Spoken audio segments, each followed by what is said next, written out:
அடுத்தது ராயிலம் குமரனாரோட பிழையில்லாம் எழுதுவோம்ல வேண்டும் வேண்டா பாக்குறோம். வேண்டும் அப்படின்னா உடன்பாட்டு சொல், வேண்டா அப்படின்னா எதிர்மறை சொல்.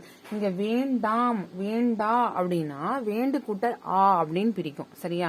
அதே வேண்டாம்னு பிரிச்சோம் அப்படின்னா வேண்டு கூட்டல் ஆம் அப்படிங்கிற ஒரு உடன்பாட்டிலேயே வரும். அதனால ஒரு பொருள் வேண்டாம் அப்படின்னு சொல்லாம வேண்டா அப்படின்னு தான் சொல்லணும் அப்படின்னு சொல்றாங்க. ஏன் அப்படின்னா வேண்டாம்னு சொல்லும் போது வேண்டு கூட்டல் ஆம் அப்படிங்கிற ஒரு எதிர்மறை பொருளை தராம இது ஒரு உடல்நிலை பொருளை தருது.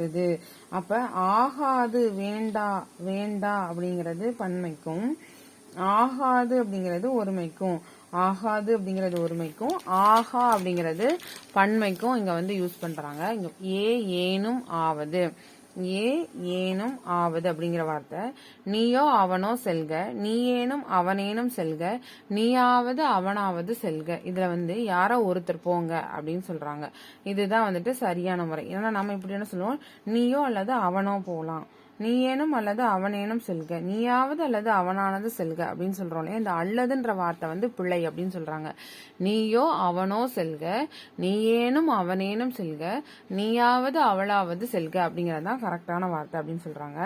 இங்கே ஓ ஏனும் ஆவது என்பவை பிரித்து காட்டும் சொற்கள். மேலும் ஓர் அல்லது வருவது தவறாகும். இந்த இடத்துல ஓர் அல்லது வருவது தவறாகும். ஓ ஏனும் ஆவதுங்கிறது இங்க வார்த்தையை பிரிச்சு காமிக்குது. அடுத்தது தன் தம். தன் அப்படிங்கறத ஒருமைக்கும், தம் அப்படிங்கறத பன்மைக்கும் யூஸ் பண்ணுவோம். ஆனா இப்போ ஒருவன் இருக்கிறான் அப்படின்னா அது தன்னலம், அது ஒருமை. இப்போ அவன் தன்னோட கடமையை செய்யணும் அப்படின்னு சொல்லும் போது அது அவன் தன்னுடைய கடமையை செய்யணும்னு சொல்லணும். இதே பன்மைக்கு அவர்கள் தன்னுடைய வேலையை செய்ய வேண்டும் அப்படின்னு சொல்லலாம். ஆனா ஒருத்தர் இப்ப வள்ளுவர் இருக்கார் இல்லையா, வள்ளுவர் திருக்குறளை இயற்றினார் அப்படிங்கும் போது அந்த பெருமைக்குரிய ஒருத்தர் சொல்லும் போது மரியாதை கருதி தம் அப்படின்னு சொல்லுவோம். வள்ளுவர் தம்முடைய நூலை செவ்வையாக இயற்றினார். வள்ளுவர் தன்னுடைய நூல் தான் கரெக்ட். ஆனா மரியாதை கருதி நம்ம என்ன சொல்றோம் அப்படின்னா வள்ளுவர் மரியாதைக்குரியவர் அப்படின்றதுனால தம்முடைய நூலை இயற்றினார் அப்படின்னு எழுதுறோம்.